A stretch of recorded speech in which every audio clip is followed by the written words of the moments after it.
All right. Good afternoon. Hope you're all doing well. I'm very happy to be back here. My name is Arun Gupta. I just joined JetBrains last week. I run their developer experience teams, anything around JetBrains. I'm very brand new, but welcome to talk. This is a talk that I've been cooking for about last 3 months or so, based upon my experiments with MCP, with building agentic workflows, what works, what doesn't work. I have somewhat of a working repo as well that I'll show you, but lots of lessons learned in this, where things break down, what work, what doesn't work. Really, I was trying to create like a simple tic-tac-toe game. For those of you who remember Java EE7, we built a similar tic-tac-toe game back in Java EE7 to show SSE WebSocket kind of a technology. So I kind of resolve back to my tic-tac-toe game here. So I built sort of a simple agentic tic-tac-toe game here. And in that, how could I use models that could be swapped in and out? What would the different agents do? Where would the MCP fit in? So that's sort of the broader flow of the talk here. So what I'm going to do is here talk about introduction to what MCP is, model context protocol, even though the abstract says multi-context protocol. I don't know why I said that. Then I'll talk a quick introduction to CrewAI, which is a popular agentic framework. I'll talk about the tic-tac-toe game that I talked about. What are sort of the different architectures that I came up with? What were my challenges? Why did I go between different architectures? What kind of A/B metrics that I started with? What more A/B metrics that I could measure? And finally, this is like a GitHub repo, so multiple ways by which you can contribute as well, right? So let's talk about this. What is Model Context Protocol? This is a protocol that was created by Anthropic late last year and has really caught on fire since then. It's an open standard, open governance, maintainers, code maintainers, lead maintainers, they've defined sort of the governance. So it's a very wide governance body from a lot of different players. And of course, JetBrains is on the steering committee of MCP as well. What is it? It is a standard protocol. It's a universal method by which AI can interact with external data sources. You think about AI when it's trained in a certain portion of time. Then it needs to talk to external data sources. How does it talk to the external data sources? Whatever those external data sources are, it could really become, if there are M AI application and N data sources, it could become like a M by N challenge. So this really simplifies it to M multiplied by N to M plus N, because it kind of gives you a standard protocol.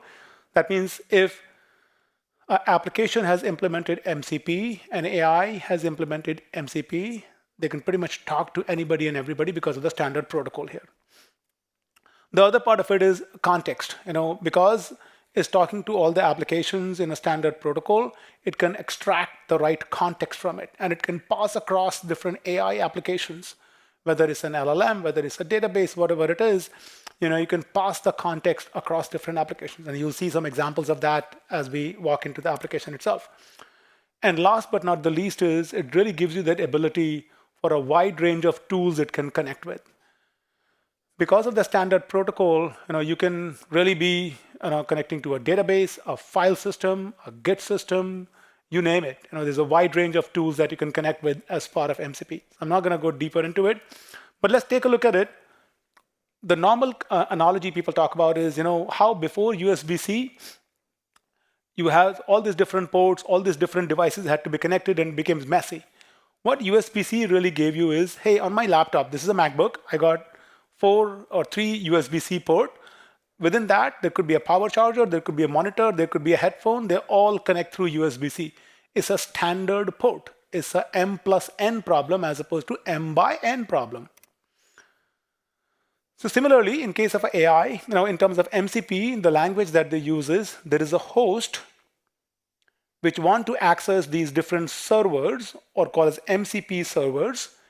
Host has this range of client applications sitting within the host. It's a very client-server architecture. So the host has different clients. These clients are the one then talking to the server and using that standard protocol. Host, client, and server. And we'll talk about this terminology in the next slide. We'll give you a better context of it. So for example, think about an AI application. This could be an LLM, this could be an IDE, and I'll show you a couple of examples of that. But in the AI application, that could be your host. The host has multiple client side of the MCP, and the servers are the external applications that you can connect with, and they're all talking MCP. So standard protocol, a wide range of tools available, and because you have a wide range of tools available using standard protocol, the context can be propagated across these different servers. Take an example. Think about an IDE, right? JetBrains, or pick whatever your favorite IDE is. So you have an IDE. The IDE really would require to talk to, say, your file system, your runtime, your docs, sitting in a different server, your Git, could be GitHub, whatever it is, right? All of these are different tools. If you were to write your IDE really using MCP, then what you would do is in the IDE, you will have these different client libraries, so to say, that could then talk to the GitHub MCP server. So instead of baking your Git functionality into the IDE, you will say, I don't need to bake that in. I'm just going to call the Git client or the Git MCP client and talk to the Git MCP server and then integrate the functionality accordingly. Of course, you are dependent upon what the MCP server is then exposing to you essentially. So you can do that similarly. Say if your docs are sitting in a completely different subsystem. So what you could do is you could create your MCP server for the docs wherever they're sitting, expose a certain standard API, and I'll talk about what the API need to look like. But once you have the API exposed, then your client is then using that exact same standard protocol. So the client libraries are all extending the capability of the IDE using these. A couple of other examples, you can build your retrieval augmented generation using that. Vector DB, query, API, audit, all these different capabilities that are required. Another example of that is Adobe Illustrator, for example. Adobe Illustrator, it would use Figma, it would use file system, it would use a design guide, all coming from very distinct sources, and they could all be MCP servers. Then they could be utilized by Adobe Illustrator essentially, and enhancing the overall functionality as opposed to baking the functionality in. It also gives you a modularity to your own application as well. Talk in terms of MCP server, what is so standard about it? Basically, these are three core components here. So there are tools that it exposes, there are resources it exposes, and there are prompts it exposes. And those are all exposed using a standard REST API. Okay, so you can talk to any MCP server and say, tell me what all are you capable of, and it says, okay, here are the tools/list, and it gives you the list of the tools, and then you can call a particular tool with the schema. And boom, here it gives you the complete schema of you can actually call the tool.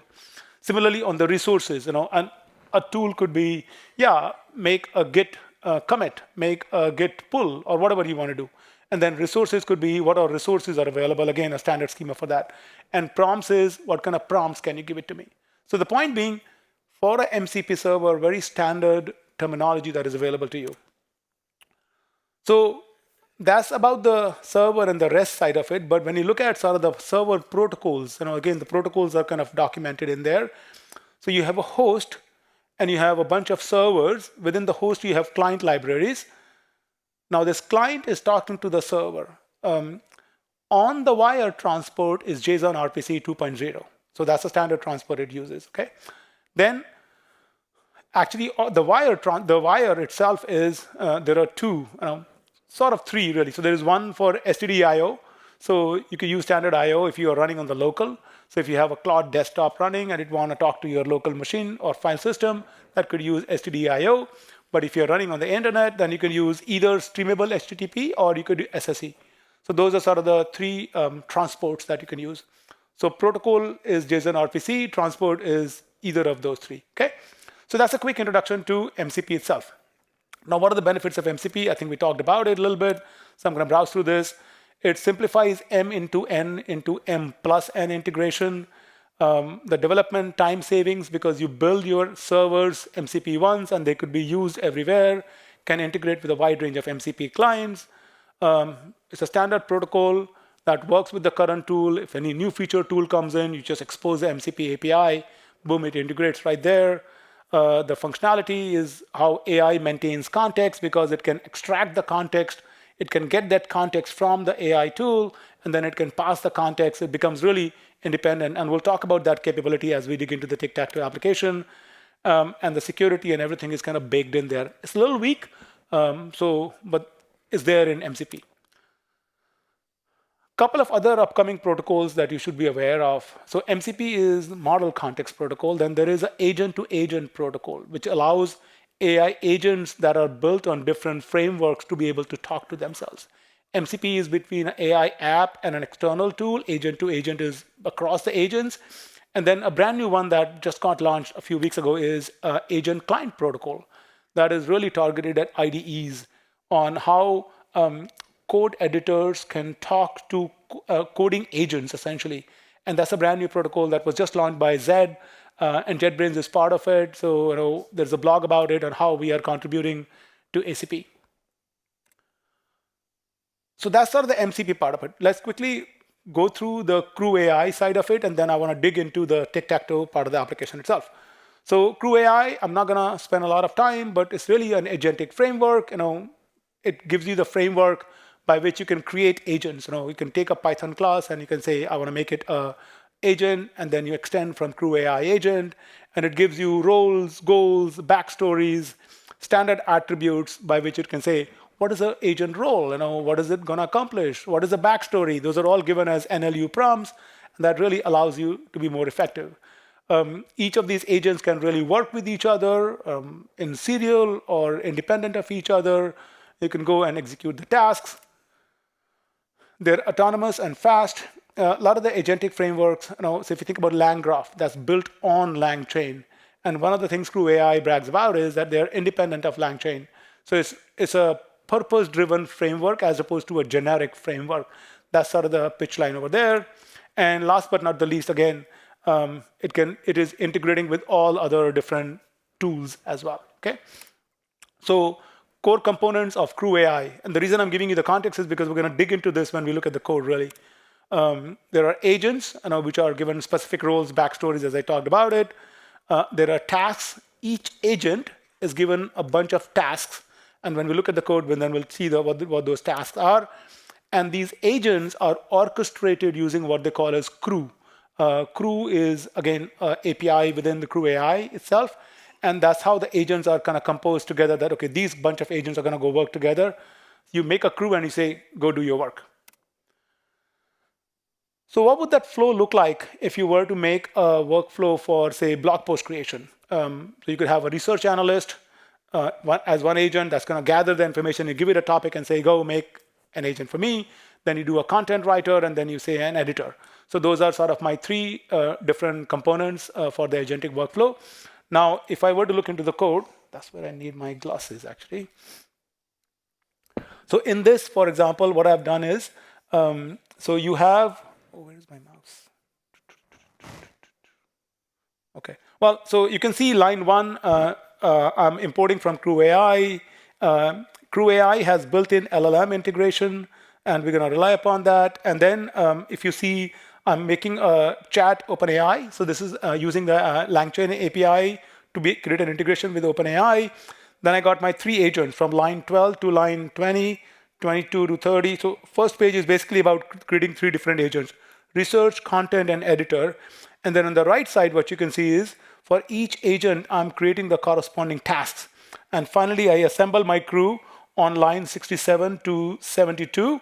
And then I say, crew, go kick off. It's going to go execute my task for it. So just a very simple flow in terms of how I got this laid out for that blog post creation. Now, if I were to kind of flip the chain here, how would I do that for tic-tac-toe game, right? Now, tic-tac-toe is as simple as it can get. So I kind of broke it down into 3 different agents. So there is a scout agent. Scout agent is the one that kind of looks at the board state, what does the board look like, what moves have been played, etc. Second is a strategist agent, which basically says, aha, I know the board state now, and I'm gonna go look at what the strategy needs to be. That do I need to win? Do I need to lose? Or where should I play the thing? And then the third agent really is the executor agent, which is gonna say that, okay, now I got the strategy. Now let me go ahead and execute the move, refresh the board game state, etc., whatever that needs to be done. So that's sort of my agentic tic-tac-toe, really. So let's dig straight in. what is my system architecture here? It's a Python-based application. That's to begin with. But really what I have is a Streamlit application smack on the top, which is my web interface here. That's sort of how my game board, my analytics dashboard, etc., are set up over there.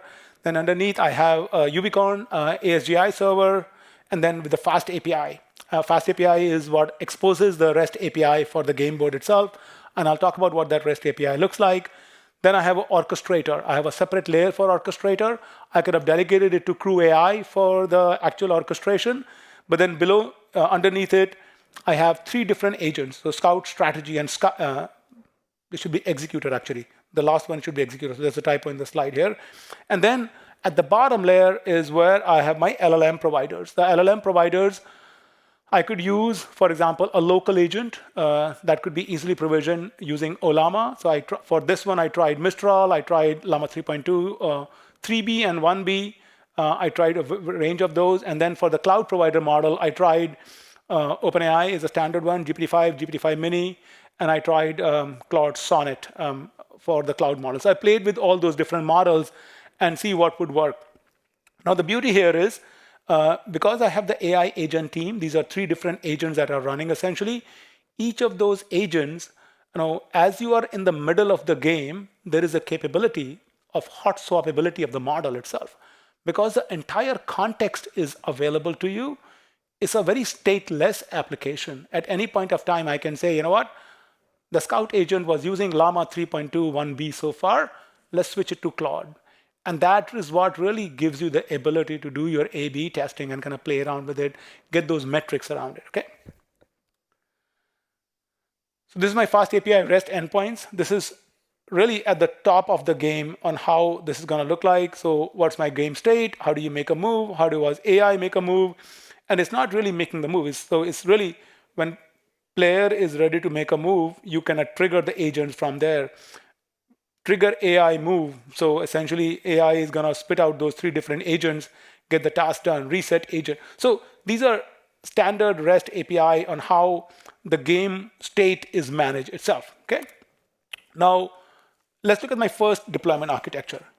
First deployment architecture is very straightforward. Okay. Now, I evolved this architecture to be more complex, to a full-blown distributed agentic workflow where each agent is really talking to LLM. But first agent is very simple. It's a single LLM call architecture. I build a tic-tac-toe board. Most of the optimization is done locally. There are so many moves you can do in tic-tac-toe, whether you're winning, whether you're losing. So a lot of that optimization is done locally within the game itself, all within the Python code itself. Minimal dependencies, all we are doing is direct LangChain, talking to the underlying LLM and get the response done. Very simplified code base, about 350 lines of code. Trade-off is, of course, there is no observability, but for speed and simplicity. So let's take a look how that looks like, okay? So this is my PyCharm here. And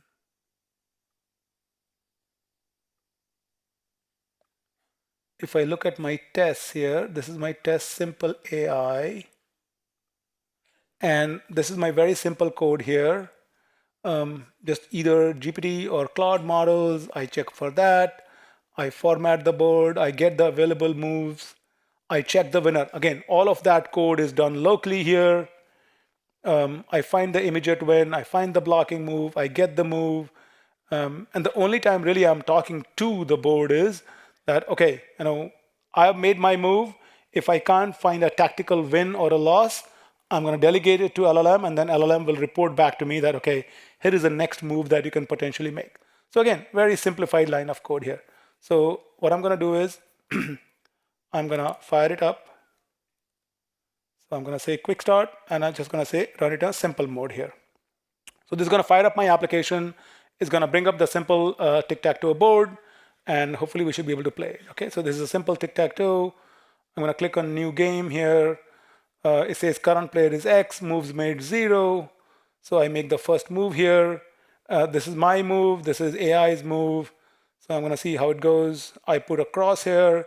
This is all done locally in terms of how the game strategy works. So I'm going to try to trick here, and I'm going to play the move here. So, ooh, AI just blocked me again. Well, here we go. So we win the game here.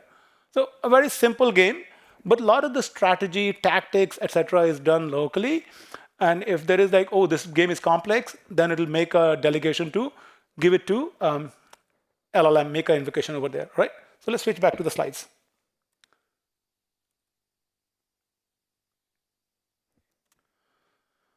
How does that architecture look like? So we saw the big architecture here. It's a much simplified architecture. Again, we have a Streamlit at the very top, UV, Corn, simple API, just a single Python script file here, a very rule-based decision logic, winning locally, losing locally, all of that can be determined locally. I check the winning code, I check the blocking move, one strategic call to the LLM, and I could, in this case, I hard-coded whether Claude or GPT, but again, you can make that switchable. It doesn't matter. Across calls, it doesn't matter really. But it's a simple system architecture. So once you get the GitHub repo, which I'll go there in a second, but once you go to the GitHub repo, in the GitHub repo, you clone it, you say quick start -s, and boom, it just fires up your simple mode. And that's what I'm just showing you here. Let's go to the next level of architecture, which is sort of the optimized deployment here. And what I'm doing here is I'm starting to establish a separation of concerns. Now, the agent flow that I talked about, a scout, a strategist, an executor, I really took the logic and put them into 3 separate classes, essentially. And that there is no CrewAI, no MCP yet. But the idea here is it allows me to progress the code base. And there is no point making a very complex code base and then falling back on it, which is actually ended up happening here. I started with CrewAI and I realized the complexity. I said, let me try different deployment modes as well. So I ended up creating 3 separate classes, no CrewAI here. But the one thing that I did over here is instead of all 3 agents really talking to LLM on their own, I created a shared LLM connection pool. And what that means is the 3 agents are talking through a shared connection pool to the LLM. So you can save that cost essentially, or have that connection be ready for you or warmed up for you, those kind of things. There are, again, direct Python calls between the agents and from the coordinator to the agent. So no MCP yet in that sense, but it's a stepping stone towards your full mode, okay? So what does that architecture look like here? So let's go through here. I have, again, Streamlit, Unicorn. Instead of simple API, this is FastAPI now. Again, a typo in the slide here. I have an optimized coordinator. I'm not using Crew yet, okay? So this is optimized coordinator, but I do have sort of my 3 agents kind of crafted out, scout, strategy, and executor. And then these are all LangChain agents. I'm using direct LangChain call here. No role, no backstory, none of that so far. And they're all talking through shared LLM connection, and then they talk to the underlying, whatever your LLM provider is. It could be a cloud-based provider. It could be like local Llama-based provider as well. So let's take a look at this code. So I'm going to go ahead, stop this server here. And now I'm going to run it in an optimized mode.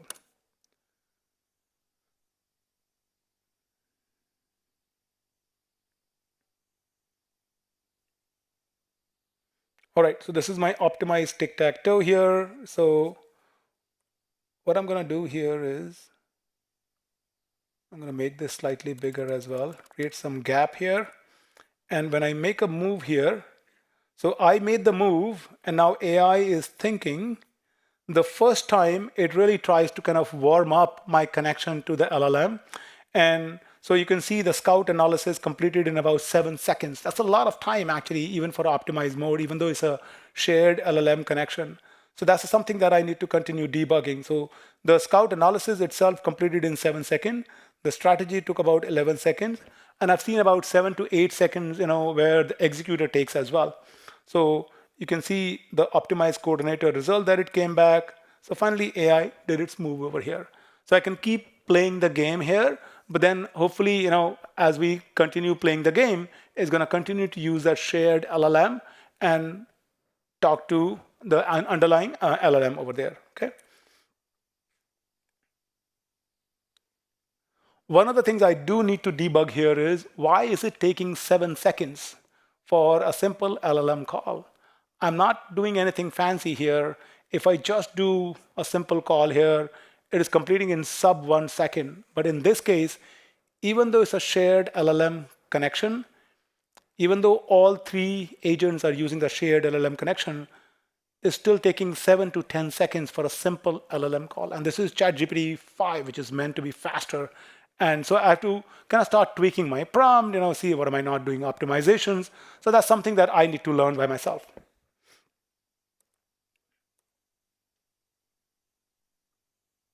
Okay. One of the things I would also like to do here is, because I'm using LangChain also has an agentic framework called as LangGraph. So one of the issues that I've filed on the repo is, how can I extend this? I really want this to become an application where I could play around with different agentic frameworks, do the pros and the cons, do the A/B testing. Is LangGraph work better for me? Does Crew work better for me? What combination work for me? Is a cloud model better for me? Is a desktop-based model better for me? So I filed an issue, hopefully I'll get to it, that I want to enhance the agent orchestration to leverage LangGraph in this case, as opposed to Crew framework. All right, so let's get to the third deployment model, which is the really true Crew-based, not true Crew-based yet, but I have a CrewAI framework integration. And in this case, essentially, I have an agent, which is basically leveraging Crew agent. The agent has a task, and it is using the really CrewAI LLM integration. So because I'm going to create a simple LLM, and then I'm going to pass that LLM connection to the task itself. We are again still simulating MCP. It's still not full-blown MCP yet, and I'm going to talk about how that works. Each agent manages its own LLM connection to the underlying LLM. We still have the choice of cloud or local LLM. We are not using, for the task execution, we are still not using Crew for the actual, remember we talked about Crew can create a task and say, go kickoff. Here we still have our own coordinator. The reason we have our own coordinator is because we really want to leverage that discussion between the coordinator and the agent to be able to go back and forth using MCP itself. We do have MCP tool registration and discovery as part of the coordinator. There's a bit of a custom coordination that needs to be done over here. Again, the trade-off over here is there's a bit of an orchestration overhead that we have to create because we're doing our own orchestration, separate LLM connection, but it does demonstrate your multi-agent framework. So really, you're evolving the model towards more complexity. So let's look at my example here. Very similar stack, Streamlit, Ubicorn, FastAPI.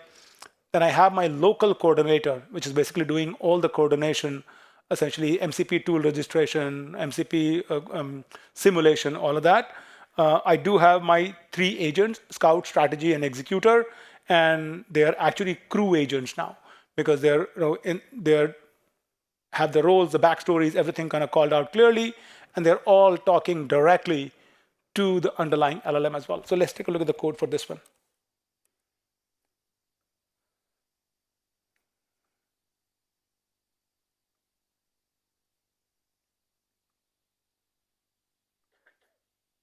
So if I go here, I have, say, Scout local.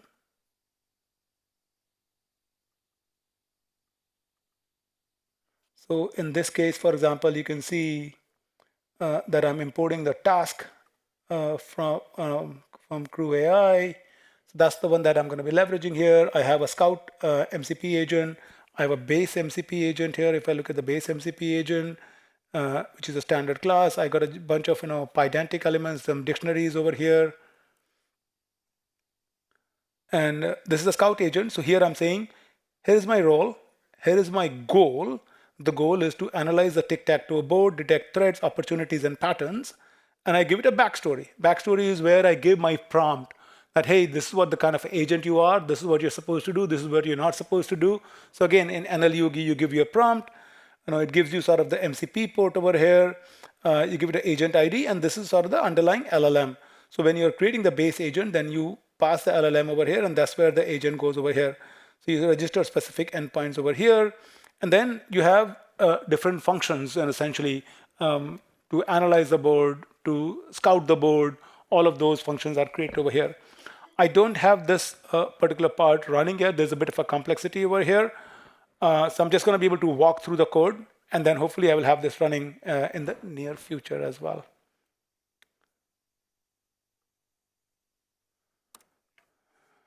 So one of the things I need to do is add really CrewAI based orchestration mode over here, because that, again, I've not been able to get there. I'll have to see how do I manipulate the CrewAI based orchestration and still be able to do MCP orchestration as part of that.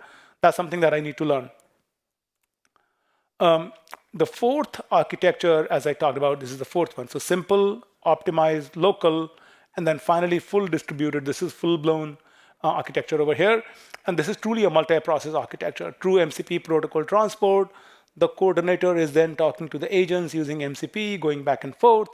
In this case, it's running everything on the local machine because my client and my servers are running on the local machine. The MCP client and the server are running on the local machine. So scalability becomes a bit of a challenge. But more often than not, you will have multiple clients running as part of your AI application, or in this case, my tic-tac-toe application. And those clients would be then spanning out to your multiple MCP servers, no matter where they're sitting, whether running remotely or on a different machine or whatever it is. You likely will not have those multiple MCP servers running on your machine. But it gives you that scalability that, hey, once you have that standard MCP functionality built in, you can bring in any MCP server and start integrating and consuming that functionality as part of your entire stack itself. It also gives you the agent isolation and fault tolerance. So if just one agent falls down, so you can build that fault tolerance within your AI application itself. Okay, let's take a look at this. So what does my stack look like in this case? So again, continuous evolution. So Streamlit, UVCon, FastAPI. Here I have my MCP coordinator. Again, as I said, not the crew class yet. So it's an MCP coordinator that is really talking to Scout, Strategy, and Executor. And these all are separate agents. They're all talking to the underlying LLM. And you can change the underlying LLM. That gives you the ability to really do your A/B testing over here. One of the things that I did use over here is CrewAI provides this class called as MCP Server Adapter. And that is how they can allow you to talk to other MCP servers. Okay, so it's really a glue between CrewAI and more other MCP servers. So that's the class that I've really leveraged in the code base to talk to the MCP servers. Essentially, it's really a translation layer. Like whatever is coming in from the MCP servers, you can consume it and start leveraging it in your Python class itself. So there are multiple transport modes which can only be used in the distributed mode over here. Okay, so if I were to compare sort of my 4 different deployment modes over here, right? So we talked about simple on the first, then optimize on the second, then local on the third, and distributed on the fourth. So in terms of architecture, we see the first one was using simple rule-based. So everything was done locally. Second one, we started kind of splitting into 3 different agents, but still using LangChain. The third one, we use 3-agent CrewAI, still single process. And in distributed mode, we really kind of started splitting them into 4 different processes. And so you can start seeing sort of the response times that we were getting. The response time for optimized modes, it says 1 to 2 seconds, but it should really be more like 7 to 10 seconds per agent. And if it's 7 to 10 seconds per agent for a 3-agentic framework, gosh, that is almost 25 seconds, for that simple tic-tac-toe application, and that's not scalable. So that's a bug that I've filed here, and I need to debug a little bit more about that. And imagine if that's happening for optimized mode, where the LLM connection is shared. Imagine what would happen if this were in a local mode, where each agent is making their own call. But we can do some optimization where you can start warming up the connection, keep it warm and ready in the pool, where it's not creating a new connection, because that could definitely add the cost over there. The only full MCP protocol really is in the last distributed mode, is the part that I wanted to highlight here. What kind of A/B metrics I measured over here? Some of the aspects that I measured, of course, is, hey, what is the impact of switching the models here? So if I'm using a cloud-based model versus a locally hosted model, what are my response times looking like? But if you were to think in terms of the exact order. First thing is the functionality. Is the functionality working? Am I getting the response time? Am I getting the throughput here? And then by changing the underlying LLM, you could start measuring those. Then you can think about cost efficiency. Which models are more cost efficient for me? So for example, when I was using GPT-5, I could use GPT-5, I could use Mini, I could use Nano. And the moment I switched to Nano, I recognized Nano is more streamable. So I had to kind of change how I consume that model information. So those were sort of the nuances that I learned that, okay, which model do I use and what kind of changes do I need to make so that I can actually be able to run, or I need to create a facade or an adapter, some sort of a mechanism by which I can really talk to a wide range of models as well. There were reliability metrics in terms of the error rate, that am I getting a response back, what sort of timeouts. And initially I thought, yeah, I'm making a simple call here, it should just work in 1 to 2 seconds. Then I increased the timeout to 3 seconds, and to 5 seconds, and to 8 seconds. And I realized for certain models, it was actually timing out even up to 8 seconds. So that's where I have to kind of kept going up that, okay, up to 10 seconds, 15 seconds timeout, see what would work and what would not work, essentially. You can start thinking about resource utilization, particularly for the local model. If I'm running the local model, then you can start capturing those metrics that, okay, what works, what doesn't work, kind of a thing. And then there are certain game-specific metrics that you can create, but that's very domain-specific, essentially. So how can you contribute? That's sort of my last slide here. And what I've done is, actually, I'm going to go to the GitHub issues here.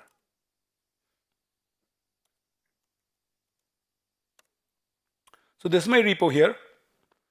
And on the repo, I have filed a bunch of issues here. So for example, enhance the agent orchestration with LangGraph. If there is interest for that, then I would love to get contributions for that. One of the things that you can also do is with multi-agentic framework is how you have, right now all my agents are written in Python, but because you're using full-blown MCP integration, server integration, all of these agents could be written in very different languages, Go, Rust, Java, you pick a language of your choice. If Crew has integration with all of those languages. So it would be great to kind of have a really true multi-language implementation of this. Really add the CrewAI, crew orchestration mode, and write that custom code that we were talking about using MCP server adapter. For now, it's just simple HTTP, but idea is to add another support for streamable HTTP. There's a tool called as MCP inspector. It's a NPM module, but that really allows you to start inspecting your MCP messages going back and forth. So I started some basic integration with that, but again, kind of take it to closure, essentially. Telemetry and observability, something that I've been thinking about in terms of adding integration over here using OTel. That's an important element. Then kind of taking this on a cloud native journey, essentially. How can I start creating Docker containers? How can I set up GitHub actions for that and start publishing those Docker containers? Or converting this into a Kubernetes Helm chart. If I were to deploy an agentic framework, what would that look like? What are the challenges around that side of the house? There are certain performance issues that I talked about. It should not take 8 to 10 seconds to really make that call. And then the last one really is support for agent-to-agent protocol, because you would imagine when you're creating these multiple agents, these agents would really not need to talk to each other. In this case, they don't, because it's just sequential. But if the agents really need to talk to each other, how can we integrate that support for agent-to-agent? So that's sort of my repo here. You can see pretty much all the code that is pushed out over here. I've been working on this for the last 2.5 months. Issues and pull requests are welcome. We have just about a minute if there are any questions. Well, if none, thank you very much. I will be out in the hallway and happy to chat with you. Thank you.